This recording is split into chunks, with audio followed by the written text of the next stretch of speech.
La fijación o modificación del régimen de uso de suelo, zonificación, la autorización de un mayor aprovechamiento edificatorio a través de los indicadores tradicionales, la ejecución de obras públicas que no sean obviamente financiadas por el sistema de contribución por mejoras, que es el mecanismo tradicional de redistribución en valorizaciones que se usa en Argentina y que claramente no es suficiente para equilibrar lo que se transmite con ese tipo de obras, la expedición de autorizaciones que permiten o generen grandes desarrollos inmobiliarios, esto solamente por darlas, lo cual a mí me parece un poco objetable, y la última fórmula también resulta objetable, cualquier otro hecho que genere algo más de valor al inmueble.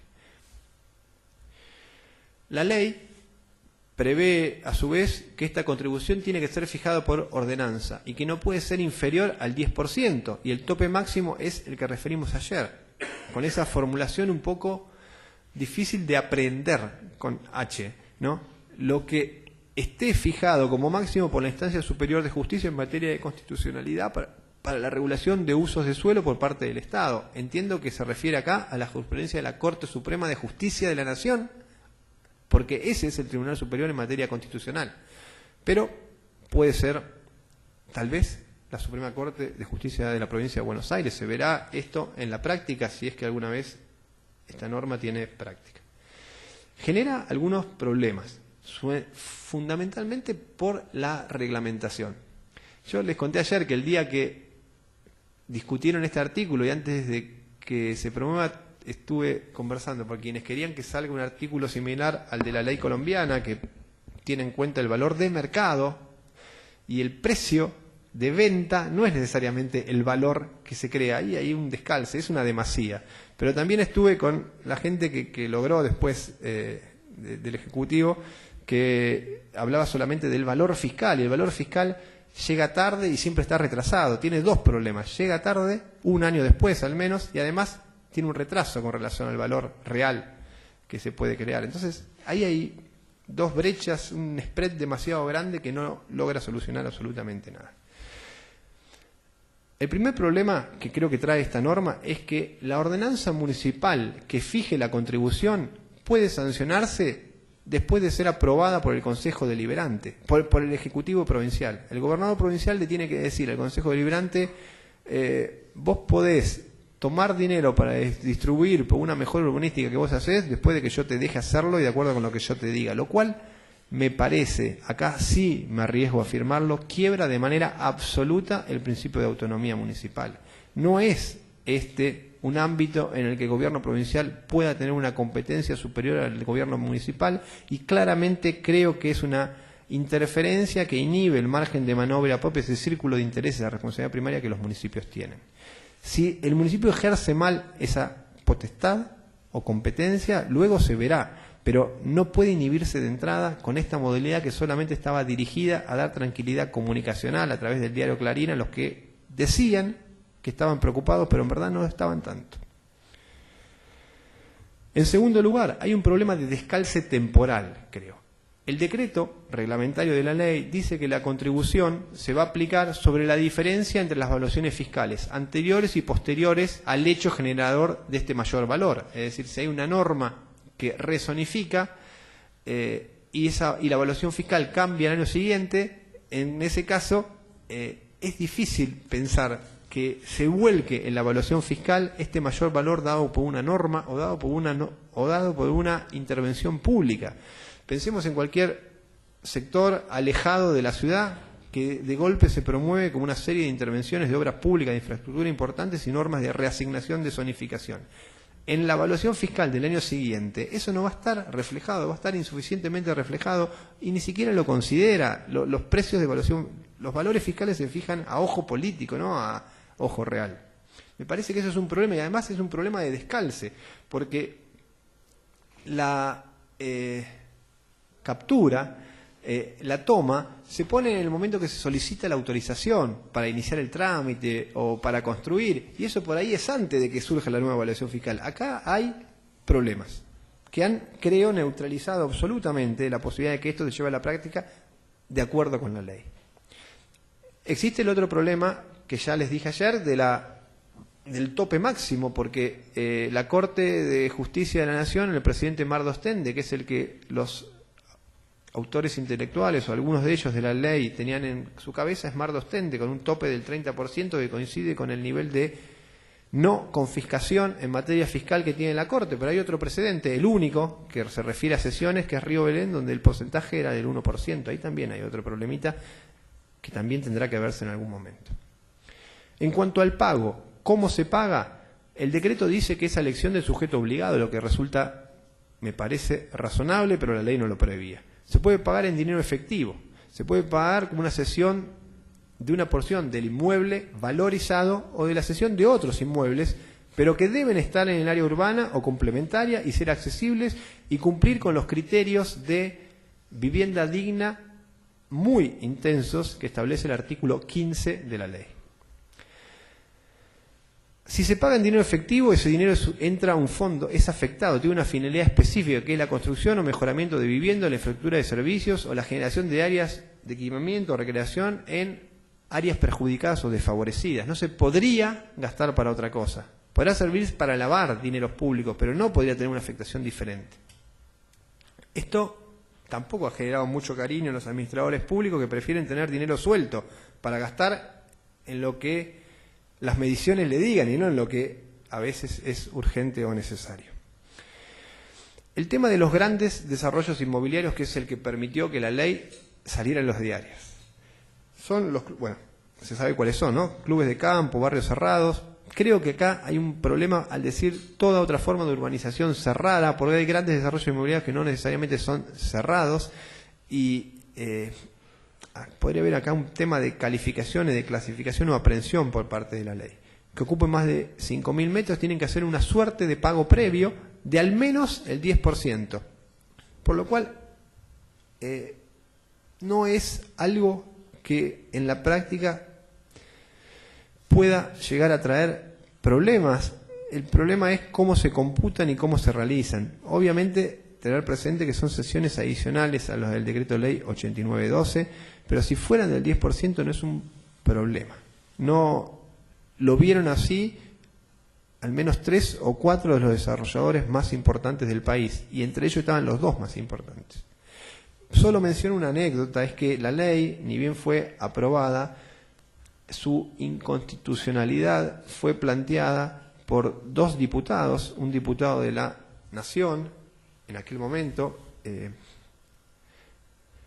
Narváez, y un diputado provincial, Rosas. Los amparos en la provincia de Buenos Aires se sortean, y las elecciones por sorteo uno no elige donde los plantea, sino que se sortea, y cayó por sorteo en el Tribunal de Trabajo número 4, que lo rechazó por entender que no había, por entender 2 cuestiones. La primera fue que los diputados no tienen lo que se llama legitimación procesal, es decir, interés y afectación personal directa para ir a la justicia a pedirle que declare inconstitucionales las normas. Podrá tener una afectación si fuera un empresario alcanzado por esto, pero eso no fue alegado, o si fuera alguien que tuviera una relación un poco más directa e intensa con la norma que se pretende anular.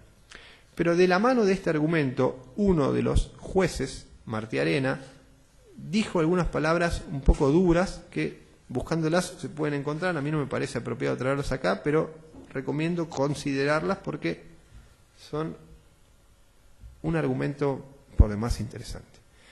Rápido. Ley de grandes superficies y cadenas de distribución. Hoy está vigente en la provincia de Buenos Aires la ley 12.573, que reforma a una ley anterior, 12.088, que reforma a una ley anterior que las impedía en un momento de crisis, previo a la crisis del 2001. La ley es una norma que inhibe la posibilidad de maniobra primaria, directa, en su círculo de intereses de los municipios, porque entiende que la implantación de grandes superficies comerciales y todo lo que ellas traen consigo son un problema supralocal. Son un problema y es un problema supralocal. Eso entiende la ley.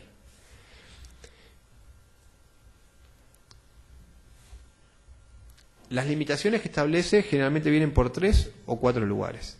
Primero, establece cuál es la superficie de suelo máxima que puede ocupar cada superficie comercial, cada establecimiento comercial, de acuerdo con la cantidad de habitantes que tenga el partido.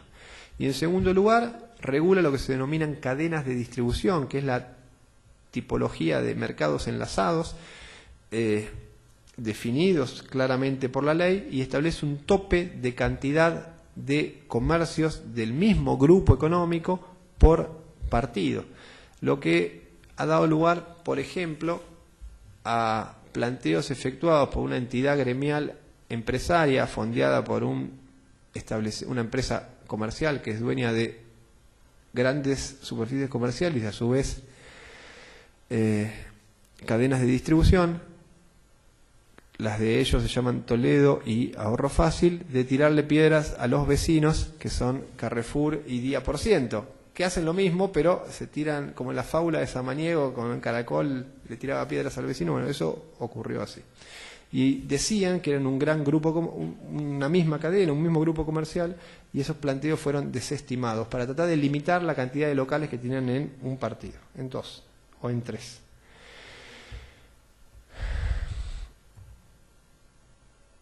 Es un tema que a mí me apasiona bastante, he estudiado y trabajado mucho con esto y no quisiera extenderme mucho, solamente voy a mencionar 2 o 3 cosas.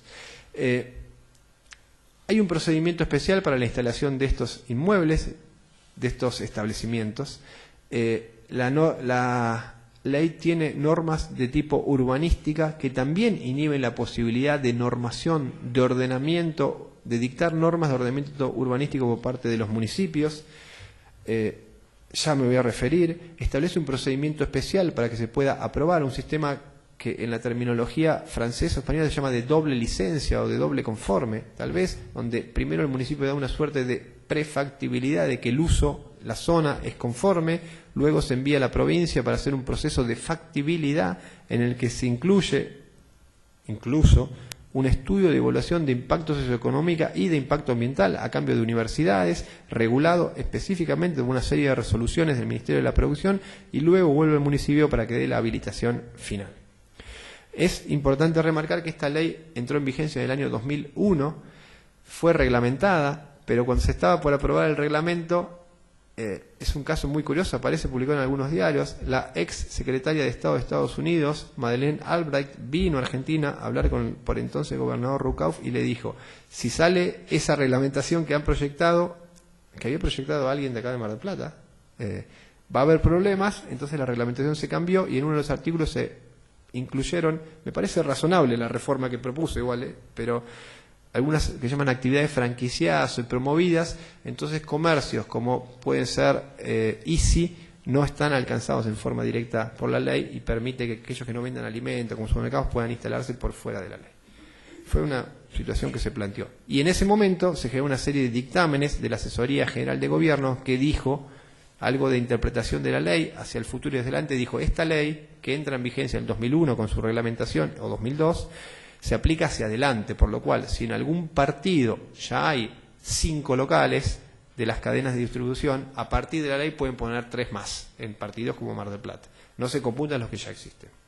Eso no es así en Mar del Plata, que tiene una ordenanza un poco...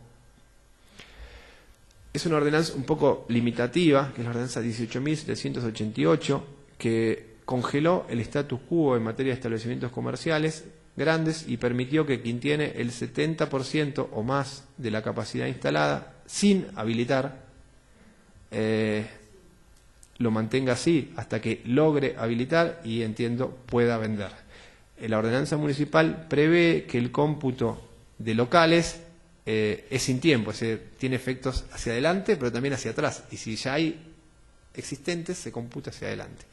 Esto dio lugar a que algunos planteos realizados con relación a este punto dieron lugar a que la autoridad competente en materia de establecimientos comerciales, que es la Dirección Provincial de Comercio, dijera que eso no puede ser así y que lo que existe no se puede computar porque es anterior a la ley, aunque no tenga habilitación.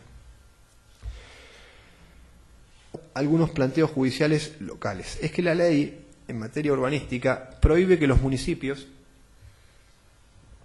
aprueben ordenanzas de rezonificación o de zonificación que permitan la instalación de sus supermercados, lo cual es para pensar. Porque si se conjuga esto con la ordenanza municipal, que establece además una serie de radios concéntricos donde las grandes superficies, que son las únicas que pueden instalarse, tienen que irse muy afuera del partido, tendría que haber una norma que rezonifique posiblemente o ser incluido en lo que se denomina equipamiento específico, con alguna flexibilización. Pero si no, no podrían instalarse, porque esa ordenanza que estableció una nueva zona o asignar a usos o destinos, dice la nueva ley, esto no lo decía la ley anterior, sería inválida o sería nula de pleno derecho.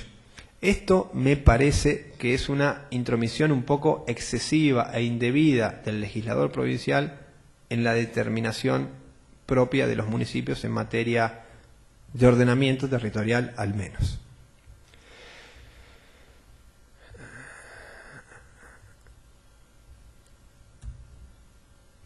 Hay un caso, hay varios, pero hay un caso judicial, creo que no demasiado informado, que se dio en Mar del Plata, con el predio que está en la ex cancha del Aldo Civi, ex cantera del puerto, frente a la reserva, que había sido adquirido por una de las 3 empresas internacionales grandes que operan en el país, para poner ahí un gran establecimiento comercial. Eso requirió dar viabilidad a ese proyecto, que el municipio aprobara una norma que le daba algunos indicadores y la rezonificaba, porque estaba prevista como equipamiento específico, y además había una calle prevista ahí, una calle sin destino, una calle encerrada, que se desafectó del dominio público y se vendió inicialmente al Club Aldo Civi, y luego el Club Aldo Civi se la vendió a esta empresa. Esas ordenanzas fueron impugnadas en su validez y constitucionalidad por una entidad gremial local, Cameco, Cámara Marplatense de Empresarios y Comerciantes, o algo así. Y el juzgado en lo civil y comercial número 12 de Mar del Plata entendió que era inválida e inconstitucional por violar esa limitación, esa inhibición a la posibilidad de normación municipal prevista en la ley, en la anterior ley, la 12.088, que era menos agresiva que la actual, pero que preveía algo bastante parecido. Por supuesto que es un caso raro en el que la defensa municipal es rara también.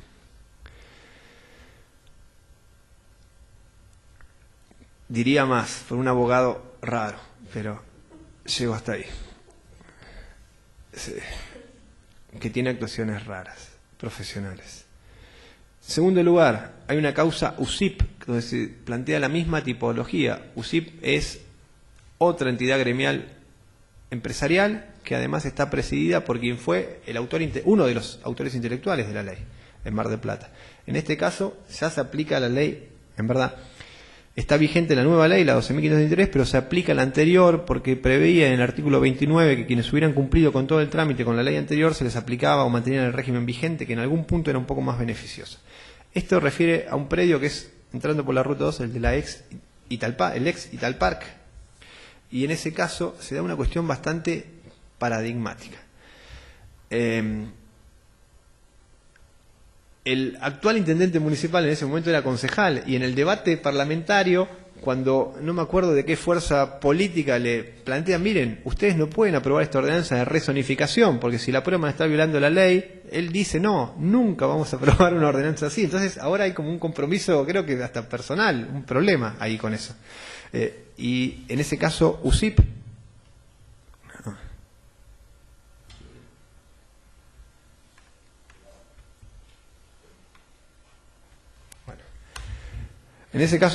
planteó que la ordenanza era nula por rezonificar en contra de la ley.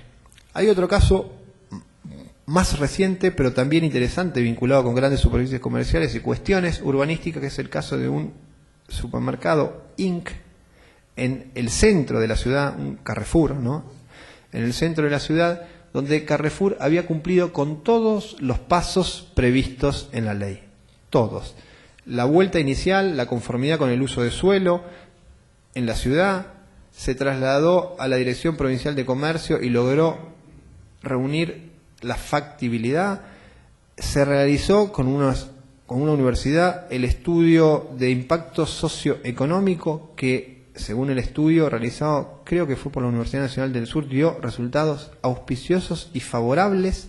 Se realizó la evaluación de impacto ambiental, volvió al municipio y después de juntar todos los papelitos que tenía que juntar y pidió la habilitación, el municipio le dijo no. Cuando preguntaron por qué, le volvieron a decir por qué no. Y volvió a preguntar otra vez por qué y le volvieron a decir por qué no, no y no, ya de manera caprichosa. Entonces esta gente fue a la justicia y el juez razonablemente, en una resolución muy cuidada, dio una medida cautelar donde le dijo al municipio: dicten el acto que sigue. ¿Cuál es? Habilitar. Bueno, habilítelo. Y el comercio está habilitado. Ese pronunciamiento fue confirmado por la Cámara en lo contencioso administrativo de Mar del Plata en el año 2012 y el supermercado que estaba enfrente, que en verdad era quien financiaba toda esta negativa municipal, con manifestaciones, no se fundió y creo que ninguno de los que trabajaban en los almacenes de la zona perdieron sus trabajos. O no hay noticias, al menos, de eso. Hicieron un estudio hace poco y también dio resultados cercanos a lo razonable. Termino con esta primera parte, que es una pequeña cosita. La autorización para construir, que en la terminología usual se llama permiso de construcción, lo que me parece que está mal. Hay una diferencia semántica, jurídica, de significación entre permiso y autorización, que es muy simple. Se pide permiso para lo que está prohibido, y como está prohibido, se deja entrar, se deja seguir. Y se pide autorización para lo que está permitido, y construir está permitido. Lo que pasa es que está regulado, se construye de acuerdo con lo que está regulado. Entonces, se autoriza a hacer lo que uno puede hacer de acuerdo con las normas. Por eso, quienes son más prolijos, y yo me copio de ellos, no es que yo lo sea, hablan de autorización para construir y no de permiso. Temas que solamente quiero mencionar para no ser muy extenso en esto. Las autorizaciones en nuestro país son un problema. Hay que pedir permiso o autorización para todo. Y el problema que tiene eso es que los trámites, los procedimientos no son rápidos y no son ágiles, no son además baratos, y si cuando uno pide permiso para todo, puede pasar que le digan que no o que no le digan nada. ¿Y cómo uno consigue que le digan que sí o que le digan algo? Los chicos lo hacen insistiendo y las empresas a veces la hacen pagando. Eso es un problema. Creo que es una de las fuentes de corrupción que tenemos, es la cantidad de autorizaciones que hay que pedir y los efectos que tiene la demora, porque la demora se entiende como una negativa, como una negación en el régimen jurídico. Y si fuera una autorización sería distinto, porque siempre es el no y el no se supera a veces de esa manera. En general, los problemas con los permisos de construcción se presentan en 2 o 3 áreas. La primera es si hay revocaciones. Un día autorizan y otro día desautorizan. En ese caso, esa revocación puede darse tanto por lo que se llama razones de interés público, es decir, no me gusta en el modelo de ciudad que tengo pensado en mi cabeza que construyas lo que antes te dejaron, o bien por razones de ilegitimidad. El permiso o la autorización que antes te dieron era contraria a la ley, pero como fueron picarones nadie lo vio, y yo que lo veo ahora te anulo o te revoco esa autorización. Estas dos maneras de revocar o anular autorizaciones, actos administrativos autorizatorios, genera un ámbito de situaciones muy rica que ha dado lugar a muchos casos judiciales e incluso no solo sobre la validez o invalidez de estos actos, sino también sobre la posibilidad de indemnizar sus consecuencias. En segundo lugar, otro asunto no demasiado explorado entre nosotros es de la caducidad de las autorizaciones para construir. El paso del tiempo tiene efectos, y ese efecto a veces es que se pierdan derechos. En el caso de la provincia de Buenos Aires y en particular del municipio de General Pueyrredón, tanto el decreto Ley de Procedimiento Administrativo 7647 del año 70 como la Ordenanza General de Procedimiento Administrativo 267 del año 80 prevén en los artículos 127 y siguientes que los procedimientos y los actos pueden caducar. El paso del tiempo, 6 meses sin instar, sin promover un procedimiento, hacen que ese procedimiento deba decaer. Pero no ocurre eso muchas veces porque los administradores públicos, creo, no son muy prolijos y sus asesores no son muy valientes, entonces no no son muy prolijos, quiere decir no son muy cumplidores. Ellos tardan mucho, y ¿cómo le van a pedir a quien está del otro lado que sea más rápido, más diligente que ellos, cuando ellos no lo son? Esto ocurrió acá, ¿no? Muchas veces el área de aprobación de construcciones, hace unos años, cuando estaba a cargo de una arquitecta muy querida, empezó a aprobar, a dictar algunas caducidades, pero el municipio tardaba horrores a veces para aprobarlo. Entonces es como un doble estándar que no parece muy razonable, pero que sí es sano. En algunos casos es absolutamente sano que se limpien las cosas que tardan mucho, que están ahí trabadas. Y ahí aparece en blanco, citado, no sé si se llega a ver, una sentencia muy rica en estos puntos y bastante reciente, de enero de este año, del Tribunal Supremo de Justicia Español, de la Sala de lo Contencioso Administrativo, en el cual había un proyecto urbanístico, yo puse marítimo, pero no es urbanístico, en un sector cercano a la playa, en una zona de esas crecientes que hay en España, en el cual la Corte o el Superior Tribunal Español dijo que los plazos están para ser cumplidos, pero de los dos lados del mostrador, y que si no se puede mantener un proyecto que se presentó bajo el influjo de determinada época, determinado contexto y determinada norma, vivo porque el procedimiento está ahí estancado, y luego se pedía, porque habían cambiado las situaciones de mercado, entonces había capitales que dejaron de ir hacia la zona sur y empezaron a ir hacia la zona norte, y ellos ahí aprovecharon que tenían un proyecto planteado desde hacía 6 o 7 años y que recién ahora lo iban a activar. Le dijeron, no, esto está caduco, tenés un tiempo para moverlo, promoverlo y lograr que se apruebe, y si no, ese tiempo juega también en contra tuyo. Esto me parece que es importante. Yo vi algunos casos en los que se aplicaron. Uno que recuerdo es un edificio aprobado en el año 68, un plano aprobado en el año 68 en la zona de Estela Maris, Falucho, entre Mendoza y Viamonte de Mar del Plata, que nunca se había llevado a la práctica, nunca se había ejecutado, y hace pocos años el actual propietario, un abogado, pidió que construir un edificio de 6 pisos en altura en ese lugar, que nunca cambió morfológicamente, son casas en un distrito residencial de baja densidad, y el municipio mantuvo inicialmente su visión de que eso estaba caduco, los derechos derivados de esa aprobación estaban caducas y no le autorizó esa construcción, aunque luego negoció otra un poco menos agresiva. ¿Quieren cortar? Bueno. Le informamos a Pinamar que vamos a hacer un cortecito de unos 15 minutos, si le parece, y mientras ustedes me pasan las preguntas, así cuando Martín termine le hacemos toda la batería de preguntas que tenemos.